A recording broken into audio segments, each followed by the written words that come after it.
Lepo pozdravljeni, spoštovane gledalke in gledalci. Kriza vinogradniško-vinarske dejavnosti v Podravju se nadaljuje. Stečaj Vinaga, spori zaradi neplačanega grozdja v Ormožu in propad tamkajšnje zadruge na novo postavljajo razmerja med vinogradniki in vinskimi kletmi na Štajerskem.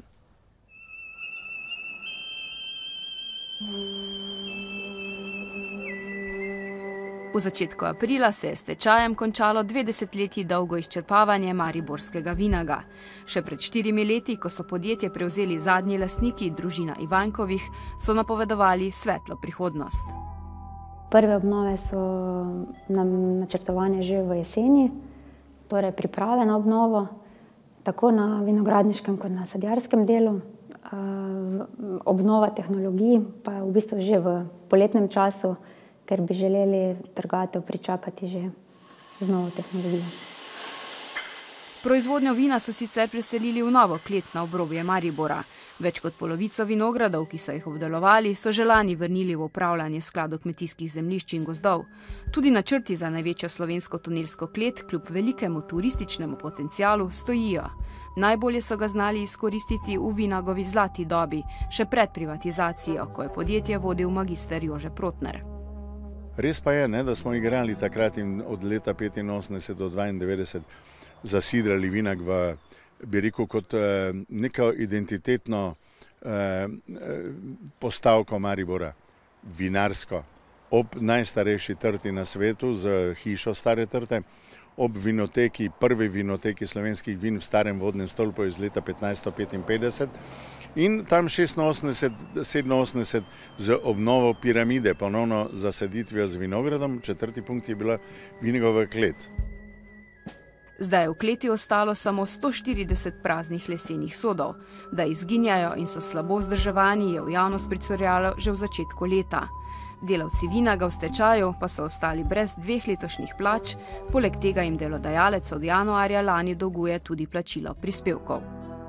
Vse našteto in seveda še vse ostalo, kar ni bilo delavcem izplačano, se prijavi v stečajno maso.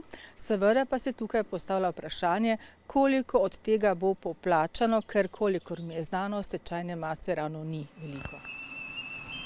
Težave s plačili ima tudi zdaj največja vinska klet v državi, čeprav njeni lastniki in vodstvo trdijo nasprotno. Spor med podjetjem Jeruzalem Ormož in vinogradniki zaradi neplačila grozdja rešujejo pravniki. Kljub temu je največjemu štajerskemu vinarju uspelo podpisati novo pogodbo za odkup grozdja. Ta nova pogodba nam prinaša dolgoročno varnost, zagotavlja nam količine, katere potrebujemo, in z stabilnim, močnim partnerjem, kot je kmetijska zadruga Ptuj, se veselimo sodelovanja. Verjamem, da v kleti, glede na to, koliko so investirali v celotno zgodbo in da so osvojili trg, kar tudi ni bilo zastonj, da mislijo resno, da so nam dali dokaj jasno zagotovilo, kaj bo v primeru njihove nediscipline ali pa nedržanja pogodbe. Oni rabijo vino, mi pa rabimo kupca, in tukaj smo na isti valovni dolžini in jaz verjamem, da bo zgodba šla v tako smer, kot se ena in druga stran želi. V prvem tednu so vinogradniki zadrugo sklenili pogodbe za odkup 1000 ton grozdja po ceni 55 centov za kilogram. Vodstvo kleti se je tudi zavezalo, da bo grozdje plačalo do začetka nove trgatve. Če se to ne bo zgodilo, bodo zadruga in kmetje lastniki vina, dokler grozdje ne bo plačano. Mi smo največji vinar, smo tudi največji vinogradnik. Vidimo, da vinogradniki imajo zaupanje v nas. Mi bomo namreč v tem letu odkup grozdja še povečali. To priča temu, da to zaupanje med kletjo in med vinogradnikom ni bilo skrhano, se bo grozdje še več. In dolgoročna strategija prav gotovo je še bolj intenzivno začeti delovati z samim vinogradnikom, zagotoviti tiste potrebne količine, za katere vemo, da jih potrebujemo v našem dolgoročnem načrtu, in prav zaradi tega smo tudi letošnjem leto odkup razširili tudi na okoli Štajerske Slovenije. Z vinogradov in kleti pa se sedaj selimo na polja. Najprej bomo govorili o setvi koruze v kompostirano obdelana tla. Predstavili pa bomo tudi novost na slovenskem tržišču, sejalnico, ki omogoča precizno setev v dvojne vrste ali tako imenovano twin row setev.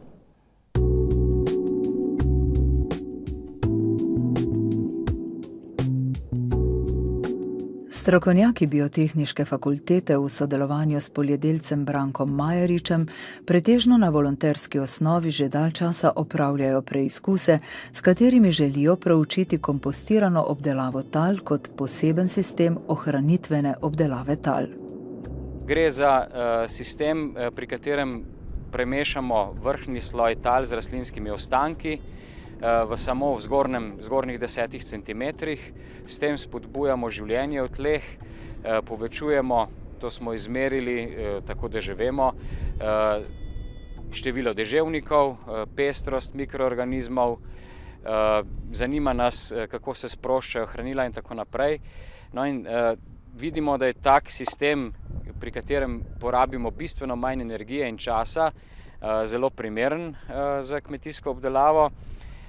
Vendar smo v poskusih tudi ugotovili, da sedanje sejalnice, ki smo jih imeli na razpolago za setev v tako pripravljena tla, pred mano je njiva, kjer je rastel neprezimni dosevek in je bilo v enem prehodu obdelana 3 tedne pred tem, in v tem času so rastlinski ostanki že začeli z razkrojem, s tako imenovanim kompostiranjem v samih tleh.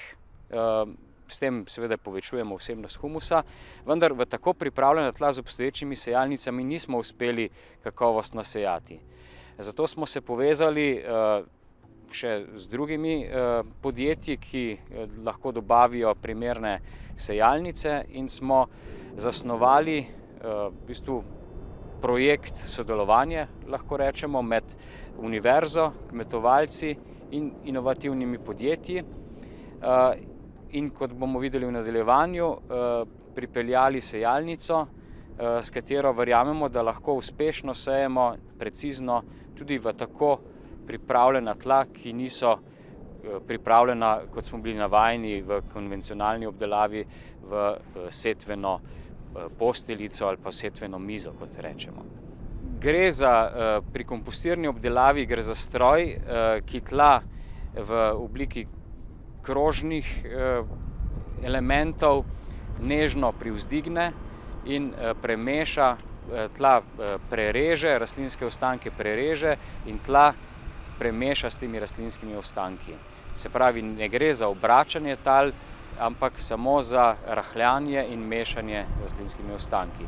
Del njive ostane pokrite z ostanki, večina pa se v tla plitvo vmeša.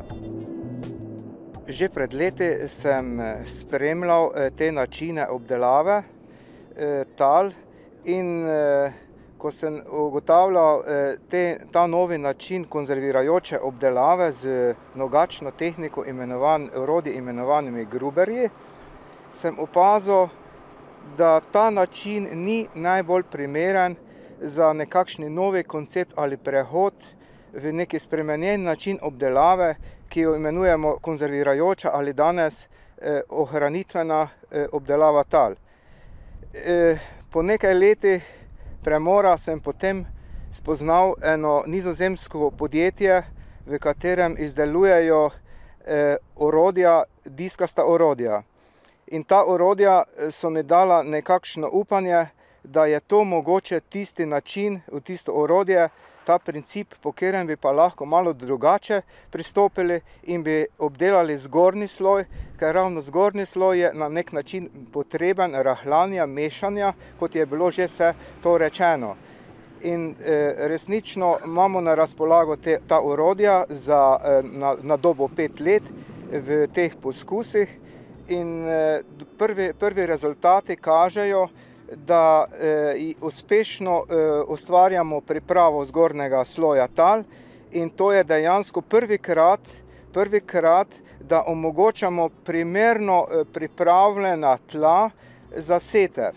Najpomembnejše ob vsem tem je, da z tem načinom obdelave zmanjšamo stroške obdelave tal tudi do 30%, kar je za ekonomiko zelo pomembno.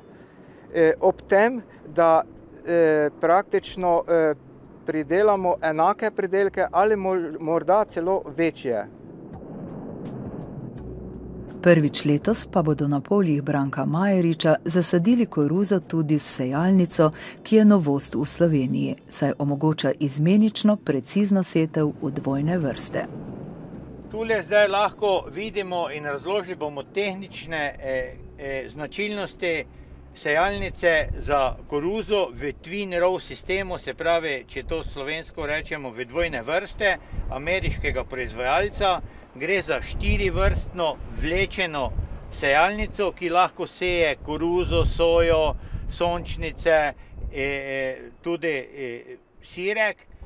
Videli bomo, kako ta zadeva zelo dobro funkcionira na sistemu obdelave tal brez oranja. Stvar je sestavljena takole, da imamo paralelogramsko vpetje sejalnega elementa, zelo dobro rešitev za pritisk sile na sejalni lemež, cirka od 80 do 350 kg. To se vse da regulirati.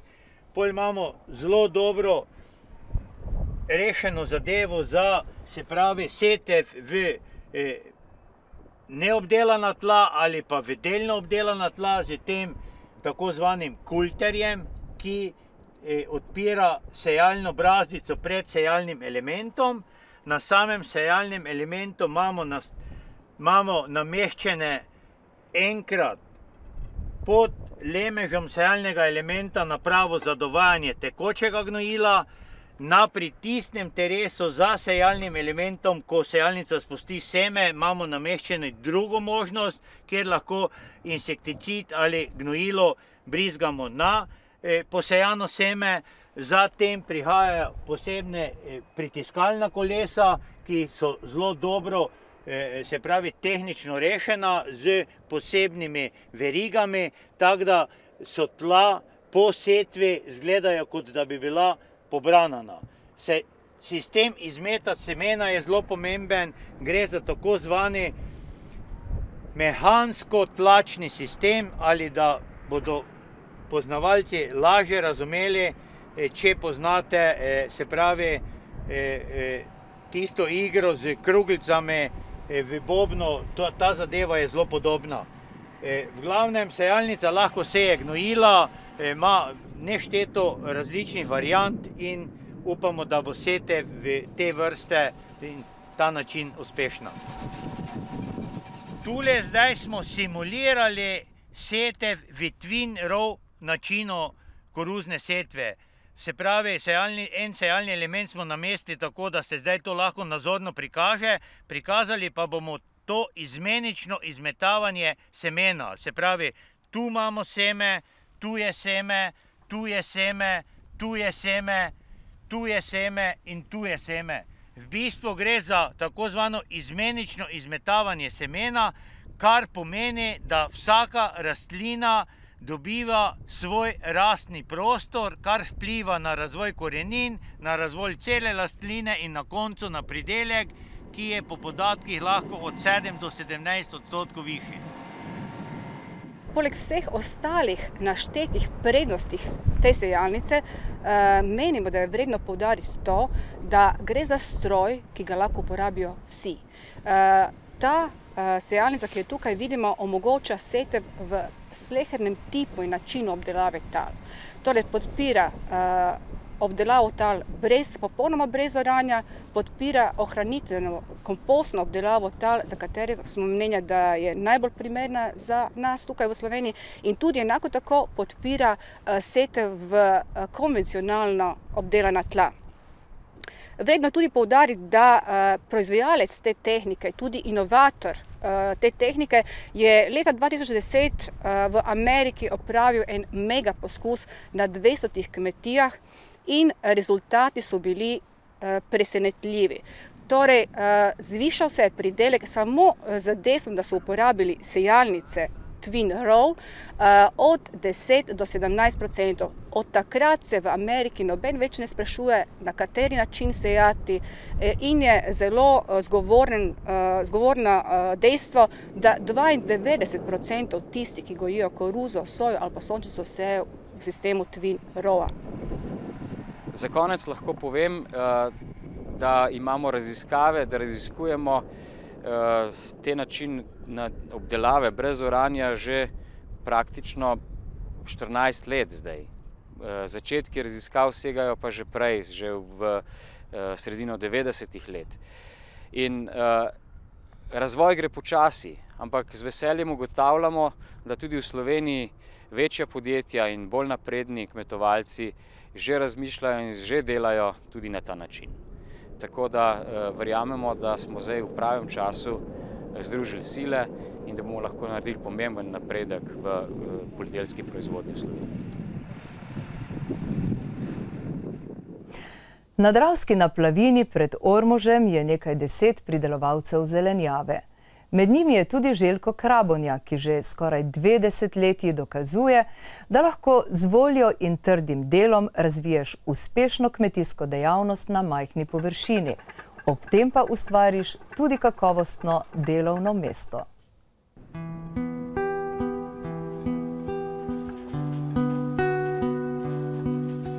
V Mihovcih pred Veliko nedeljo Željko Krabonja z družino obdeluje 8 hektarjev rodovitne zemlje. Tu raste več 10 vrst zelenjave in poljščine. Zemljo, rastlinjake in strojno opremo je v manj kot 2 desetletjih nakupil sam. Prve korake v zelenjadarstvu pa sta naredila njegova starša pred več kot 30 leti. Ko dedovalo smo pač zemljo, nekaj ni bilo dosti tega, 1 hektar. Pa smo veselje imeli, smo rekli, zdaj pa greva, pa nekaj narediva z tega. Ja, jaz pa sem po poklicu učiteljica bila, in sem imela počitnice, pa enkrat bilo že davnih časih to eno predavanje v Ormožu o pridelavi kumar. In jaz sem šla na tisto predavanje in se seveda navdušila, tako da smo še prvo mrežo mi pletli, ni bilo tiste, te plastične mreže še, in smo prvič imeli mi prvi kumare tu v Ormoški občini.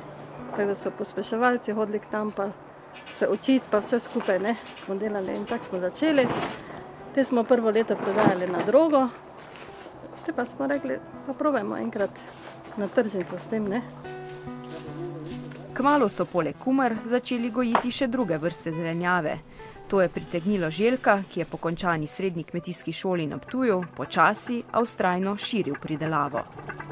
Tu je bilo ogromno truda, ogromno železne volje.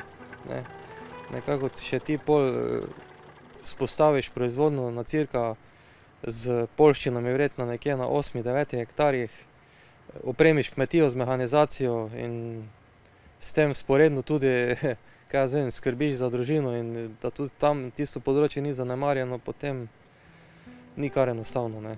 Je pa treba tudi to povedati, da mogoče so nekaj let nazaj bili tudi malo boljši časi, ki upam, da se bojo tudi enkrat vrnili. In tako je bilo vse skupaj. Večino zelenjave prodajo na celjski tržnici. Tam so svojimi pridelki prisotni že več kot 20 let. Če se odloči za tak način prodaje, se moraš zavedati, da vzame tudi precej časa. To je treba zgodaj iti od doma, se pride tam po 12, po 1 uri domov in takrat ponovno čaka doma tudi delo. Je pa res, da mi imamo tak način dela, da v zimskem času nekako zmanjšamo samo prisotnost, takrat prodajamo samo ob sobotah, ker nekako poskušamo ta ritem z naravo držati, v zimi bolj ali ne vse miruje in takrat tudi sami mogoče najdemo več časa za sebe in za družino. Kasneje, ko pa nekako se novo leto obrne, pa se že pojavljajo oziroma se že pripravljajo prvi zametki proizvodnje v pokritih površinah. V glavnem gre za eno posebno obliko prodaje, je pa meni osebno tak način prodaje najbolj všeč. Poleg urejenih tržnih poti in znanja, uspešno pridelavo zelenjave na Ormoškem omogoča lahka peščeno-prodnata zemlja, namakalni sistem in ustrezno podnebje. Kmetija Krabonja tako polno zaposluje oba gospodarja, Željka in njegovo ženo Ireno. V zelenjadarstvu jo najbolj veseli raznovrstnost opravil. Vsakšnem času nekaj, Zdaj je prvo redkvica, solata, potlej nabiranje, pobiranje cvetača, brokolija, vedno se kaj najde. Koliko tega vključujete v vaše obroke? Ja, vse, kaj pridelamo. Počasi se otroci tudi navajajo na to. Pridelava slovenske zelenjave je velika razvojna priložnost, je pa tako kot vse v kmetijstvu tek na dolge proge. Jaz sem bil velikokrat v situaciji, da sem dobesedno bil take, da bi vse skupaj pustil, ne. Ampak nek nagon ali pa želja me je gnala naprej in ni mi žal. Zdaj tisti, kjer začenjajo, pač se mora zavedati, da začetek noben ni lahek. Vse je bolj kot ne težko. Če se sam spomnim prvih nekaj let, v bistvu takrat še ni bilo niti takih ponudb semen, ni bilo take mehanizacije, ni bilo logističnih poti tako odprtih, kot je sedaj. Ne vem, to pač mora probati, ne sme obupati. Naša ekipa se je udeležila okrogle mize Les kot dobrina, ki so jo pripravili v deželi Kozolcev v občini Šentrupert. Sodelujoči so razpravljali o sanaciji po žledolomu, o možnostih kakovostne izrabe lesa, o učinkovitejši povezanosti v tako imenovani verigi gozd-les, ponovno pa so opozorili tudi na zaskrbljujoče razmere v lesno-predelovalni industriji.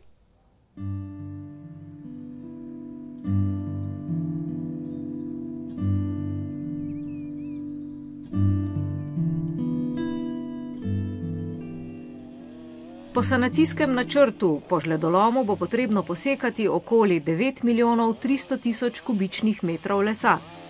V tem načrtu so definirani tudi potrebni ukrepi, tako od obnove do varstva gozdov, s katerimi želimo na nek način spostaviti zopet en stabilen ekosistem, ki bo sposoben na nek način funkcionirati in tudi dajati nek gospodarski učinek na naslednjih letih. Seveda gre pa za izgubo, ki jo bo pač gozd v določenih letih nadomestil. Do sredine maja bi morali po tem načrtu spraviti iz gozda poškodovani les iglavcev.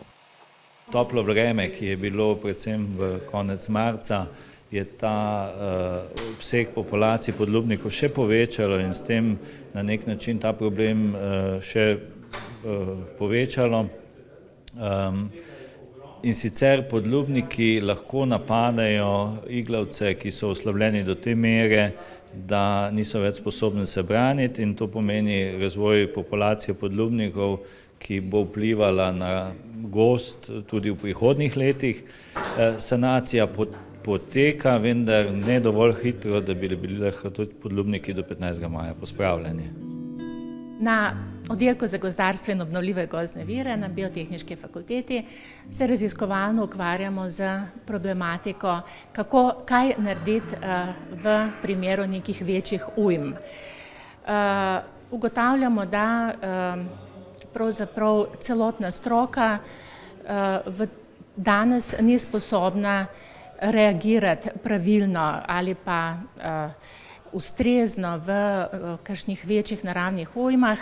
To, kar se je zgodilo kot v začetku tega leta, tisto velika ujma, žledolom, je pokazal, da pravzaprav operativno in gozdarstvo in lesarstvo ni povezano v eno verigo in da ukrepanje v takih primerih je zelo težko.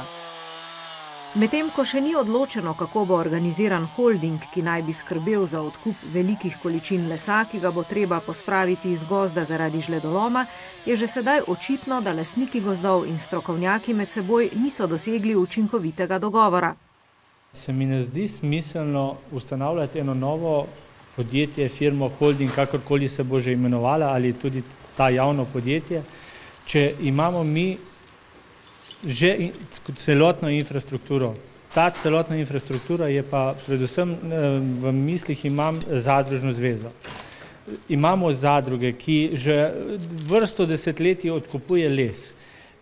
To pomeni, da imamo zadruge, imamo kupce. Edino, kar rabi zdaj država narediti, je to, da subvencionira viške lesa da se nekje nakopičijo, skladiščijo in to subvencionira te zadruge, da pokupijo ves višek lesa, ki ga je trenutno še ogromno v gozdovih. Ker ustanavljati novo podjetje zato, da delamo spet sami sebi strošek, se mi ne zdi pametno. Treba je najti kupca in ali nekam pelati ta les oziroma ostati doma, ga skladiščiti, ga negovati, da ne bo propadal, in seveda v tej obliki subvencionirati vse tiste kupce, ki so pripravljeni ta les odkupiti in ga skladiščiti. Če se bo država odločila ustanoviti svoje lastno podjetje, ga bo pač ustanovila in bo gospodarila z gozdom in prodajala les iz državnih gozdov. Upam, da kaj tudi v Sloveniji, ne samo v tujino. Koliko pa je ta žledolom vplival na ceno lesa? Cene se nižajo? Cene se nižajo, v zadnjih tednih lahko opazujemo zniževanje cen tudi po 2-krat tedensko, tako da zdaj bi pa rekel, da nekje les za lesne plošče in celulozo mu je cena upadla tam nekje okrog 15%, cena hlodovine se je pa v zadnjem mesecu znižala za približno 10%. Moj pomislek pri temu je, da skladiščenje večjih količin lesa vsekakor ne bo pripomoglo k ohranjanju njegove cene. Ko imamo enkrat nekaj na skladišču, kupec nima več sile ponujati visokih cen. Kakšno rešitev bi vi predlagali? Ja, rešitev je težko predlagati v trenutku, ko se je ta ujma zgodila, ko imamo povečano ponudbo lesa in pa lesno industrijo doma, ki ni zmožna v hitrem času predelati take količine lesa. Poleg tega pa moramo povedati, da zaradi povečane ponudbe v tem trenutku se ni trg ustavil. Lesni obrati, tako žage kot predelovalci celuloze in plošč so bili precej dobro oskrbljeni že predtem. In to je tudi posledica po eni strani zime, kakršna je bila, ko je bilo možno delati praktično preko cele zime in so bili ti obrati oskrbljeni z lesom, po drugi strani pa se tudi prav v zadnje pol leta čuti viške lesa na srednjeevropskem trgu. Medtem ko se Zveza lastnikov gozdov zavzema, naj denar za spravilo država raje nameni lastnikom in tistim, ki se ukvarjajo s predelavo lesa, so strokovnjaki prepričani, da bi s takšnimi spodbudami prišlo do zlorab. Hlodovina je pristala nekaj res na žagah, koliko jih še Slovenija ima, veliko je šlo v tujino, ampak pri taki količini je veliko lesa ali pa hlodov ostalo na obromkih gozda, ob gozdnih cestah, kjer se pa še bolj razvrednoti, kot če bi v gozdu ostalo. Kajti v gozdu ga ogrožajo bolj podlubniki, ko so pa te velike skladovnice, pa poleg podlubnikov tudi trohnenje, modrenje, torej veliko škode se naredi. Zato se zavzemam, da bi se podjetje ustanovilo in da bi preko tega podjetja se organizirani skladiščni prostori, kjer bi se strokovno pravilno ta hlodovina skladiščila in strokovno pravilno in nadzorovano skladiščilo lahko potem traja in je kvalitetna tudi leto do 2. Danes govorimo že blizu 10 milijonih kubikov lesa v naši državi, od tega praktično 80% tega lesa je v zasebnem gozdu. In lastniki gozdov moramo pač reči, da niso organizirani, da bi lahko na to kvalitetno odgovorili. Tukaj poskuša javna gozdarska služba s svojimi ukrepi nekako stabilizirati to dejavnost lastnikov gozdov, kako se organizirati, kako prideti, da bodo lahko kvalitetno ta les sploh spravili iz gozda. To je ta zadeva. In moram reči, da lastniki gozdov kot odgovorni lastniki so zelo zaskrbljeni, predvsem kaj se še zdaj nam dogaja. Dogaja se nam, da počasi, žal, razpada lesni trg. Država še ni kvalitetno odgovorila, čeprav v besedah je, na terenu se to ne pozna. Pozna se samo toliko, da nimamo komu več les prodajati. Nedvomno moramo dati lesni industriji v Sloveniji obratna sredstva. Tega nima za plačilo. Res pa je, da lastnik gozda, če želi ta les spraviti z gozda, mora imeti denar, da bo pač pokril stroške. Skratka, ta veriga ne sme biti pretrgana, kot je danes. Čeprav so podatki o zaposlenih v lesno-predelovalni industriji porazni, saj se je v zadnjih 20 letih njihovo število z okoli 40 tisoč znižalo na 7 tisoč, so na posvetu predstavili tudi primere dobrih praks. Želimo predstavljati dobre prakse iz kjerkoli v Sloveniji ali pa tudi iz tujine, vsem v Sloveniji. Dajmo se naučiti, dajmo prevzemati dobre stvari, dajmo pohvaliti dobre stvari, kar mi včasih težko znamo, ta slovenska bolezen, ki ni ravno najlepša, ampak se mi zdi, da se to izboljšuje. Dajmo pač pokazati take primere, ki so dobri in jim sledimo, jih prilagodimo glede na okolje. Mislim, da je ta današnji posvet les kot dobrina eno tako zanimivo, izhodišče. Ali ga zdaj mi kot Slovenci, kot nacija ta les čutimo, ali kot lastniki ga res vrednotimo, ali je to naša vrednost. Se pravi, s tem pokažemo, včasih smo imeli stare štale in razna poslopja, vse smo delali iz lesa. Zdaj pa prihaja plastika, prihajajo drugi materiali. Mi bi pa kot lastniki gozda pa vsem želeli svoj gozd prodati. Se pravi, najprej je treba začeti pri sebi. Celo življenje delam z lesom in vidim, kakšne zgradbe, zdaj 30-nadstropne zgradbe se bojo gradile iz lesa. Gre za to, da so nove tehnologije, navzkrižno lepljene plošče in z novimi tehnologijami. Mi imamo tudi vrhunske firme, ki znajo delati hiše lesene. Gre v osnovi za to, da mi kot Slovenci, kot nacija moramo začeti razumevati, kaj pomeni neki eko, kaj je narava, ali želimo zdaj v tem momentu seveda nekaj več plačati. V končni fazi, če bi bila pa regulativa prava, bi pa vzeli tistim, ki delajo škodo naravi, pa dali tistim, ki jo ne. Zaposlujemo 140 do 150 ljudi, naša letna realizacija je 15 milijonov. Nekako pač želimo iz tega lesa, ki ga pridobimo iz koroških gozdov, pomeni iz državnih gozdov in iz privatnih gozdov, nadgraditi z to gozdno-lesno verigo, ki je v zadnjem času zelo popularna. To pomeni, da les, ki ga pridobimo iz teh gozdov, potem tudi primarno predelamo. Približno na letnem nivoju pridobimo iz koroških gozdov 100 tisoč kubikov, tega polovico predelamo na lastnih žagah. Imamo eno žago v Otiškem vrhu za iglavce, ki je specializiran za konstrukcijski les, pa žago v Radljah, ki je specializiran za predelavo listovcev. Iz listovcev pa potem naprej nadaljujemo, še primarno predelamo te listovce v pohištvene elemente.